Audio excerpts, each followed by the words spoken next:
So inshallah, tomorrow we're going to begin the youth camp, Friday, Saturday and Sunday. So if your youth have not registered, encourage them to come with us inshallah. Tomorrow I think the bus would leave from here at 11 a.m. 11 a.m. they go to the camp. And the month of Ramadan inshallah is going to begin on Sunday the 27th, I believe it's at 27th, yes. 29th? Okay, 29th. And you have this timetable of Ramadan, Imsakiyah, and the timetable. If you don't have one, grab one on the way out. We worked very hard on this to make it accurate. So grab one, and inshallah the program begins every night during the month of Ramadan from the first day, not Saturday, Sunday. Sunday with Quranic circle. Those who would like to learn how to read the Quran correctly, they are welcome to come 1 hour before the sunset, 1 hour before Maghrib every night. And then Salat, Maghrib and Isha. Immediately after the Salat we break the fast, Iftar inshallah. And after that we're going to have Dua Kumail read here inshallah. And after Dua Kumail, Dua Al-Iftitah. Thursday we'll do Dua Kumail. Dua Al-Iftitah, which is about 20 minutes inshallah. Brother Moustafa and Haj Samir, Haj Moustafa and Haj Samir are going to rotate to recite Dua Al-Iftitah every night for 20 minutes. And then Sayyid Mahdi Al-Qazwini will do Quranic tafsir every night for 35 minutes. And then inshallah you peacefully head home to prepare for your suhoor inshallah, to enjoy the meal of the suhoor. And I inshallah promise to pray for you every night in the shrine of Imam Hussein alayhi salam, inshallah. Surah Al-Araf, ayah 181. Surah Al-Araf, ayah 181. And inshallah we're going to continue this surah for few more weeks after the month of Ramadan. We have only maybe 20 verses left of this surah, or more than 20, 25. We're going to finish it inshallah the weeks after the month of Ramadan inshallah. Surah Al-Araf, ayah 181 through 183. Bismillah ar-Rahman ar-Rahim. Alhamdulillahi Rabbil Alameen. والصلاة والسلام على سيدنا ونبينا وحبيب قلوبنا أبي القاسم المصطفى محمد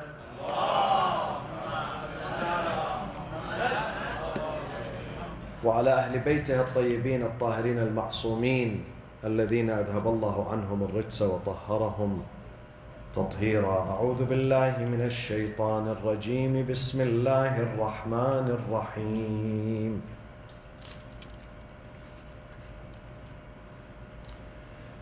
وممن خلقنا أمة يهدون بالحق وممن خلقنا أمة يهدون بالحق وبه يعدلون والذين كذبوا بآياتنا سنستدرجهم من حيث لا يعلمون سنستدرجهم من حيث لا يعلمون وأملي لهم إن كيدي متين. صدق الله العلي العظيم. اللهم صل على محمد وآل محمد. وممن خلقنا, and among those who we created, Allah is saying this statement. He says, among those we created, ummatun, a group, an elite, يهدون بالحق, they guide with the truth. وبه يعدلون, and they exercise the truth. Two things. Now who are those ummah? If you look at the books of tafsir, the commentary on the Holy Quran, that are many, of course, many on both aisles. In Islam, we have many commentaries on the Holy Quran, which is worth reading. At least each one of you should read at least one of them, from cover to cover. And one of them, it means 20 volumes at least. Each book of tafsir makes 20 volumes to translate and interpret the Quran. 20 volumes at least. Some of them are 30, 40, 50 volumes. It is really recommended that you pick one which is available in your own language. It is available. If you have a friend going to the Middle East, order one of them and read it from cover to cover. If you open these books and try to find out the meaning of وَمِمَّنْ خَلَقْنَا أُمَّةٌ, among those who we created, there is a group, ummah, who guide with justice and practice justice. Who are those ummah?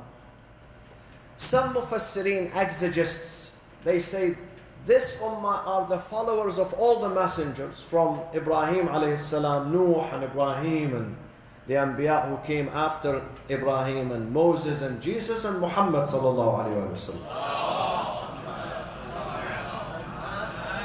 Atba'ul Anbiya, the elite ones, are those who followed their prophets. They guide with truth. يهدون بالحق, one thing, and I'm going to elaborate on this. وبه يعدلون, and they exercise the truth. Another group of exegists and mufassirin, they say no, it's not all the followers of the prophets. They are the followers of Prophet Muhammad sallallahu alaihi wasallam. The Muslims, the Muslim ummah, those are the one who guide with the truth and they exercise the truth. Another group of mufassirin, they say no, it's not the entire Muslim nation, because if you look at the entire Muslim nation today, we make about 1.3 billion worldwide. Do you think that all those, they guide with the truth and they're going to go to paradise? Huh? Answer my question. How many of them? What is the percentage? Less than 1%, Sayyidi. Alhamdulillah, says less than 1%. We have a very good judge here. Yeah. What you see today, what is going on in Iraq and Syria and Lebanon and Yemen and Egypt, put your hand on any Muslim country and tell me, Sayyid, this country is better than the United States of America, the land of kufr. Some people call this land the land of kufr. Imam Ali says no. The land where you practice your religion freely, religion, you are not restricted, you are not banned, you are not harassed, is the land of Iman and faith. Is the land of Iman and faith. So you tell me yourself,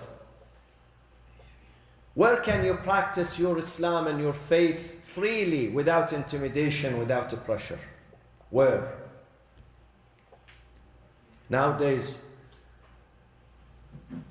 the Islamic State of Iraq and Syria, ISIS, the first thing they do when they invade a city in Iraq or Syria, like Mosul and Fallujah and Ramadi and Tikrit and whatever in these names, the first thing they go after the community of the believers, not the non-believers. They start slaughtering them, slaughtering the community of the believers.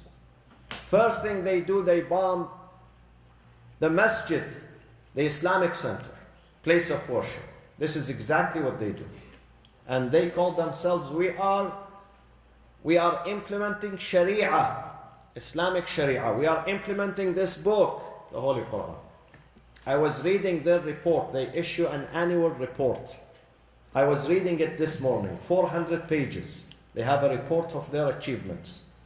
You read the report, nothing but bombing, suicide bombing, car bombs, assassination, terrorizing women, children, kidnapping. They kidnap a boy of 10 years old and they call his family, wire $1 million into our account. Actually, they say, bring it cash. And sometimes some people, they give that ransom and yet they kill the boy. They take the money and they kill the boy. And it happened thousands of times.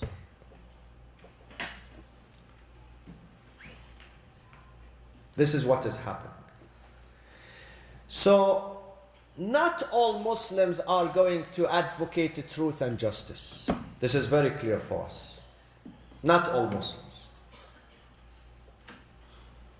I myself, I am sure, I'm not the judge and I would not judge. I know God is the ultimate judge. But on the day of judgment, God, the just God, the merciful God, He's not going to allow many Muslims into paradise, and He's going to allow many non-Muslims into paradise. Because this is the book. فَمَنْ يَعْمَلْ مِثْقَالَ ذَرَّةٍ خَيْرًا يَرَهُ وَمَنْ يَعْمَلْ مِثْقَالَ ذَرَّةٍ شَرًّا يَرَهُ. Islam is not just by name. I say, Ashhadu an la ilaha illallah wa ashhadu anna Muhammad Rasulullah, then I am a good Muslim. It's not by name. Islam is a conviction in the heart and a practice. Islam is a practice. Islam is not shi'ar. We say, I'm a Muslim. I love the Quran, I love God, and then I come and I destroy everything around me. This is not Islam. This is not the seerah, the tradition. This is not the tradition, the character of Prophet Muhammad sallallahu alaihi wasallam.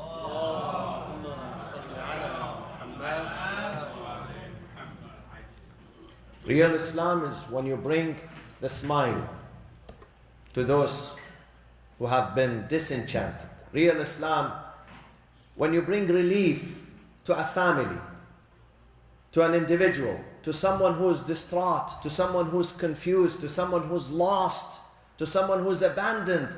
When you bring happiness and guidance and a smile and relief, this is Islam.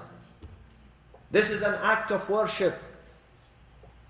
Prophet Muhammad sallallahu alayhi wa sallam, he says nothing in the eyes of Allah. Nothing is more valuable and more important in the eyes of Allah after faith in God, than bringing relief to an individual, bringing relief to him or to her. Someone who's lost. Some people you bring relief through physical items. You give them food, medicine, shelter, clothing, money. Some people, they have shelter, clothing, money, medicine, food. They need guidance. They need support, moral support. They need encouragement. You hold their hand, you tell them you are strong, you're going to do good. Don't worry, you are not alone. This universe is run by a merciful God. He's not going to abandon you. This is a moral support, psychological support. Some people need this. This is an act of worship. When you salvage someone from the street, someone who's lost and confused, you salvage him into God, into the path of God. This is an act of worship. This is very close to the eyes of God, to His heart. We must do this. We must dedicate our life to bringing people to God, not making them run away from God. The terrorists, what the terrorists are doing, they are making the Muslims not يَدْخُلُونَ فِي دِينِ اللَّهِ أَفْوَاجًا. They come into the religion. يَخْرُجُونَ. They exit from the religion of God. I read a report yesterday that the Christians are fleeing Iraq and Syria in large numbers. And we know that Iraq was not created a Muslim country, neither Syria. Al-Ardu lillah. One time there were some pagans, one time there were some Jews, one time there were some Christians, and now they are the Muslims. During the time of the Prophet, during the time of our Imams, They welcomed other religions. We read in the history of the Prophet that when the delegation of Christians, they came from Yemen, south of Arabia, to meet with him in Medina, the Prophet said to them, "This is my mosque, you can worship according to your own rules in my mosque." He opened the masjid for them. He embraced them, he welcomed them. When they saw the sincerity of the Prophet and his mercy and his tolerance, they went back to Yemen, they came back again to Medina, they said, "Ashhadu an la ilaha illallah wa ashhadu anna Muhammadan Rasulullah." They came to examine this new Prophet, to see him, is he truly the Prophet of tolerance, humanity, forgiveness, perseverance, openness, or he's a prophet of murder and killing? They found him to be truly the Prophet. وَمَا أَرْسَلْنَاكَ إِلَّا رَحْمَةً لِلْعَالَمِينَ, the Prophet of mercy. So he attracted them. Those ISIS, they think they can attract people with the sword. And this policy is the policy of Muawiyah ibn Abi Sufyan. This is the policy of Saudi Arabia today. Have you seen their banner, the sword? They put on the banner, La ilaha illallah, Muhammad Rasulullah, and then the sword. It means if you don't accept this, you have the sword. This is not the way. This makes your own citizen run away from Islam, let alone not being able to bring others.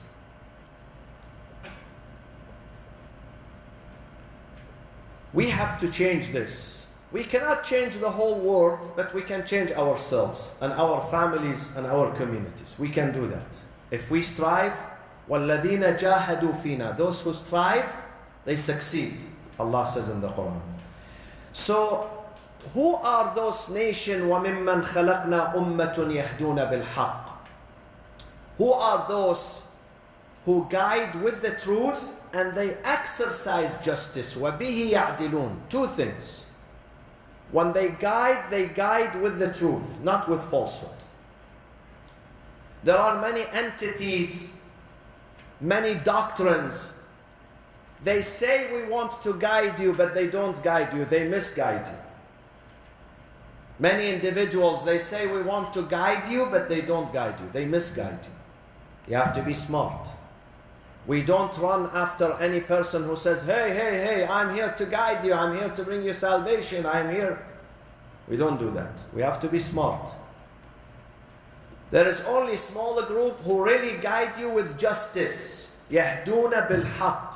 They guide with the truth and justice.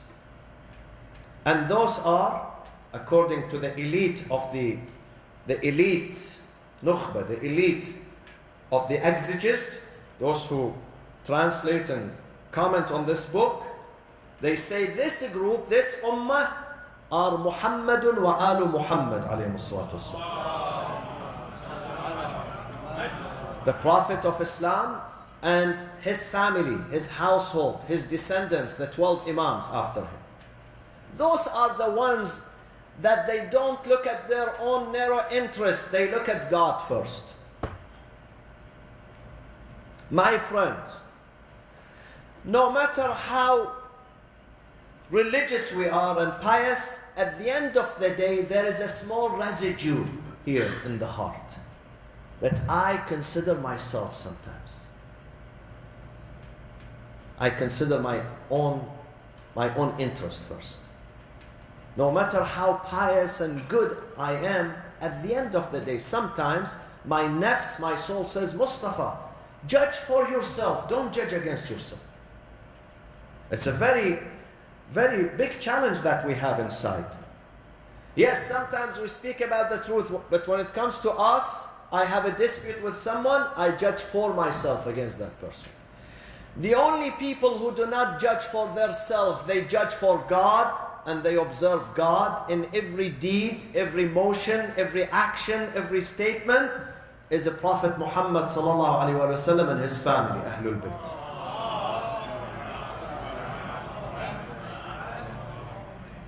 I tell you a story. Who is the first Caliph in Islam? Abu Bakr. Abu Bakr is the first Caliph who came after the Prophet. The second Caliph is Umar ibn al-Khattab. You know, Abu Bakr was nominated by only two. If you read the minutes of that meeting, the details, you find two people nominated him. And then he was elected. And he became the Caliph over all the entire Muslim nation. After him, Umar becomes the Caliph. Umar says when he became Caliph and Abu Bakr died, first he said this is a legitimate leadership and a presidency. Abu Bakr is very legitimate. He had been accepted by all Muslims, which is not the case. Then when Abu Bakr died, Umar said, كانت بيعة أبي بكر فلتة من عاد لها فاقتلوه. The election of Abu Bakr was an act which is illegitimate. He says that later on, he admits. If anyone goes back to the same method of election, you have to murder him. He did not say this at the time of the election. He said it many years later. Are you with me? The only people who do not do this type of cheating are Ahlul Bayt. The Prophet and his family. They don't do that. They don't do politics. For them, they give their life to implement justice. Imam Zain al-Abidin says his father was killed. Imam Zain al-Abidin is the fourth Imam. His father, the third Imam, Imam Hussein, was killed by the sword in the Battle of Karbala. Imam Zain al-Abidin says, if the murderer of my father, Shimr, who murdered my father, he gives me a sword, and I know he's going to kill my father with this sword, and he says, leave it with you for a while, I'll come and take it from you later. When he comes, I know if he takes the sword from me, he's going to kill my father, Hussein. I would still give it to him. Because this is an amana, trust, he left it with me. I have to give it back to him. No person does that, my friends, I assure you. No person does like that. Why? Because the Imam sees God. Before he sees himself, he sees God. This is the result of seeing God. He considers God first, not himself. We consider ourselves.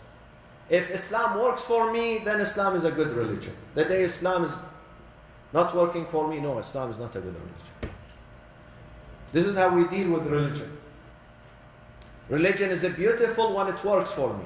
The day religion does not work for me on this particular issue, I refuse it. This is not religion then. This is something I create, I follow. وَمِمَّنْ خَلَقْنَا أُمَّةٌ يَهْدُونَ بِالْحَقِّ وَبِهِ يَعْدِلُونَ. Those ummah, the elite, they do two things in this life. We have to do these things. We have to strive. I am sure we cannot be like them 100%, but we are their followers and we have to be inspired by them. يَهْدُونَ بِالْحَقِّ. When you guide, when you speak, say the truth. Say the truth.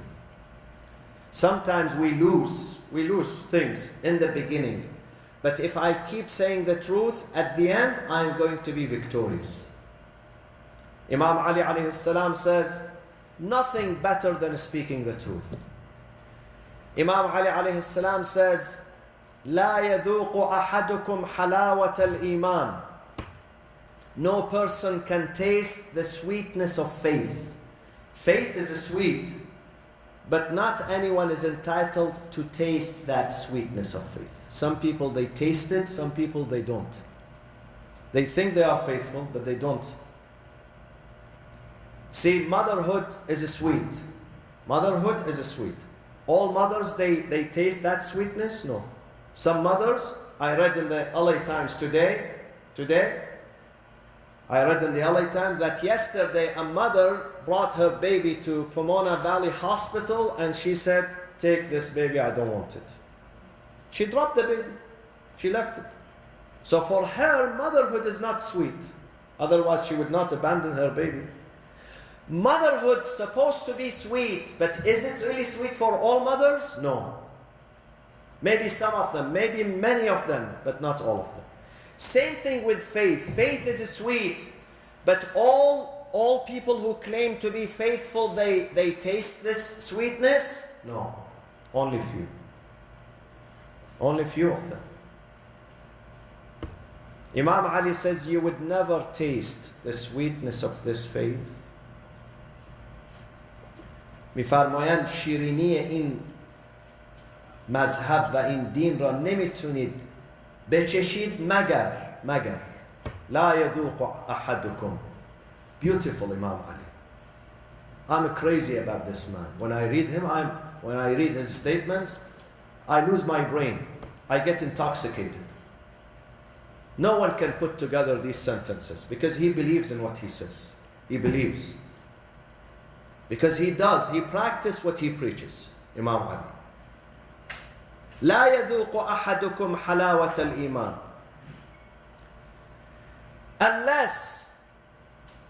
Unless he abandons lies where lies are going to benefit him.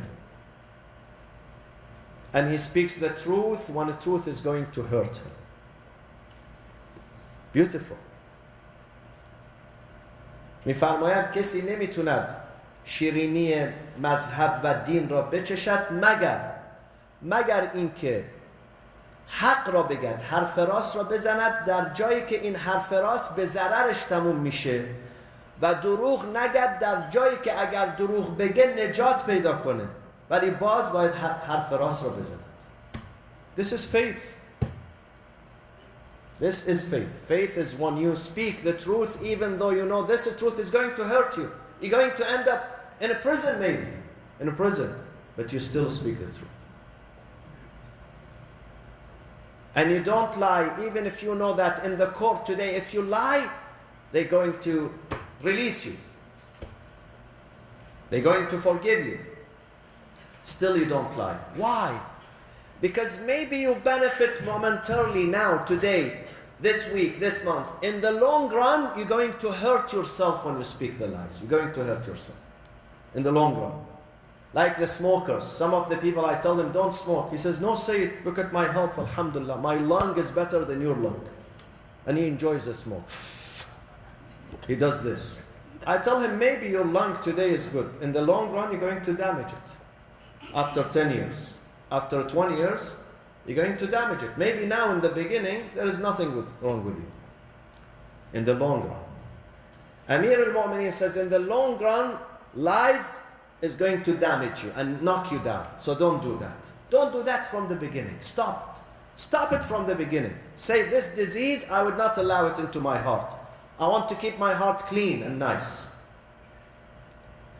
وَمِمَّنْ خَلَقْنَا أُمَّةٌ يَهْدُونَ بِالْحَقِّ. Those imams, they guide with the truth. They don't cheat. وَبِهِ يَعْدِلُونَ. Not only they guide the masses, but they practice it. And this is very difficult, my friends. We are good preachers.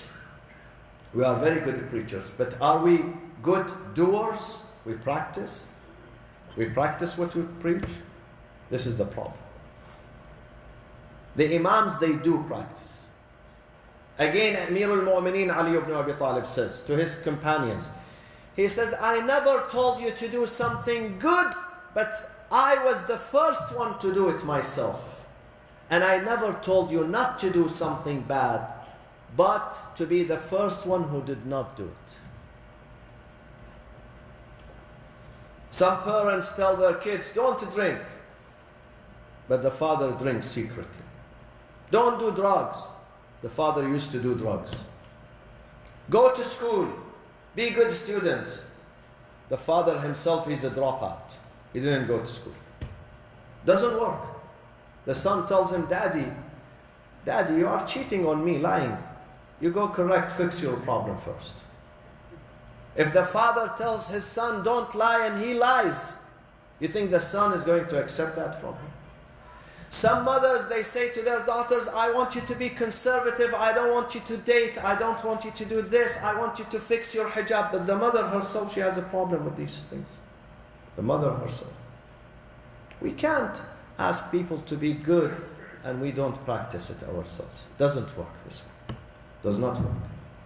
This is our challenge, that we have to do it first. We have to be the first volunteers to do what we preach. You all remember the story of the Prophet. You all remember it. I said it many times. The mother who came to him, she said, my son has a problem. He loves sweet dates. The Prophet said, take him home, bring him tomorrow.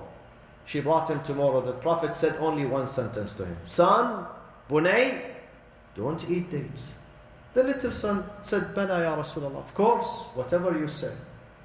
So the mother said to the Prophet, was it difficult for you to say it yesterday? You took my time, you brought me again.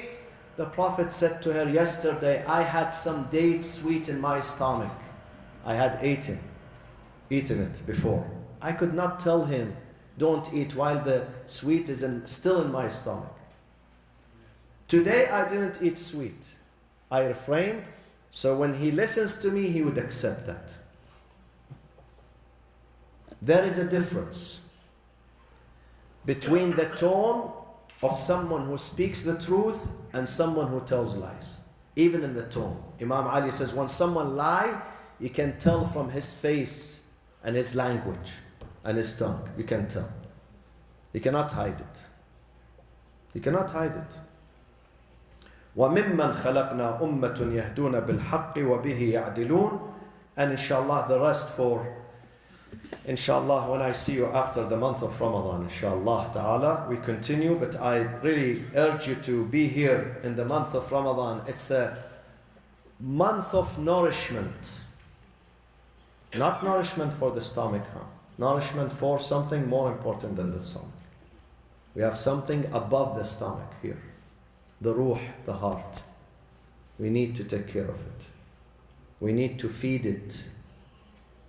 We need to feed this heart. Sometimes the heart is empty, and when the heart is empty, the life becomes empty. The life becomes disoriented because the heart does not have food. The food does not reach the heart. Have you seen someone who does not eat? He goes on strike and he doesn't eat. What happens to that person? The second day, third day, fourth day, after that he cannot stand, he cannot move. Some of them, they die. I remember when I was a teenager, I was in England, in the UK, and the Irish people were seeking their independence from Britain. And many of them, they went into a long strike. They did not eat. One of them died. After 100 days, he died in the prison. He died. It took him out. Skeleton.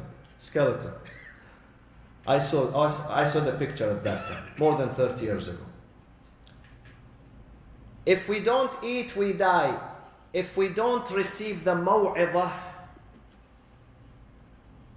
the advice, the heart is going to die. And if the heart is going to die, my relationship with everyone around me is going to be terrible and bad. I will fight with my wife, with my son, with my neighbor, with my co-worker, with the people outside, with inside. The relationship is going to be so. Because the heart is dead. The heart is dead. Very dangerous. Month of Ramadan is an opportunity where we recharge the heart, rejuvenate the heart, bring it to life again. Postponed other engagements. Inshallah, the World Cup is going to come to an end soon, inshallah. Maybe mid-Ramadan, sometime, huh? And then after, inshallah, before Layal al-Qadr, it comes to an end. Huh? Nouri, what do you say? I don't follow you. You know the schedule very well. After the Layal al-Qadr or before? I hope before, inshallah. So after that, you can focus on your heart to be a better person, inshallah. To be a better. And when you are a better person, the community is going to be a better community. Your family is going to be a better family. We have a good guest from London, Brother Nouri Sardar. I want you not to leave, to stay for him. He's going to read beautiful poetry for us. Nouri Sardar was not in the path of Ahlul Bayt. He was following another path. But the love of Imam Hussein brought him to the path of Ahlul Bayt. And he becomes ashiq now, ashiq. You know? He's in love with Ahlul Bayt. You're going to listen to a sample of his shi'r and poetry. He came from London yesterday. He's going to join us for the youth camp tomorrow for the next 3 days, inshallah. If you'd like to listen to more of his poetry, come to the youth camp. I love him because he was not on the path of Ahlul Bayt. Still, his family are not following Ahlul Bayt. Maybe he's the only one in the family. And this is a big challenge. He scored victory because when you are Shia by birth, then it's not a big deal. But when you transfer, when you jump off the fence, huge fence, and you come into the right of the side of the truth, despite all the circumstances, this is a big deal. So, Brother Nooni, thank you so much. And I am sorry for what happened to England today. Very sorry for that. But inshallah, in the next time when they play, inshallah. Sallu ala Muhammad wa ali Muhammad.